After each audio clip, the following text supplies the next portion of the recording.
Hello guys, do you know how to curl your hair professionally? Continue watching this video and you will learn how to do it. And don't forget to like, subscribe to my channel and comment below if you like this video.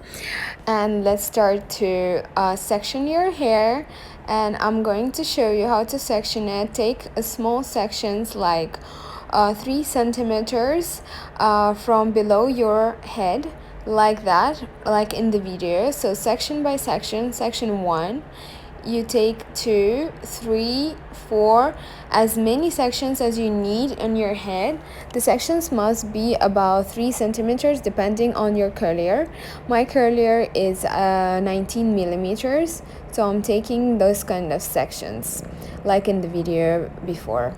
And then spread those sections into smaller sections and curl them.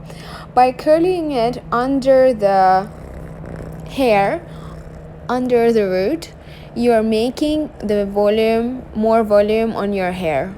Before spreading them, let them cool down as long as possible, because if you spread them, they might go down very quickly. Obviously you can set it up and everything, but I usually do it after the makeup. Then you can spread your hair, and this is how it looks. I hope you enjoyed this video. Give me thumbs up, like and share to your friends.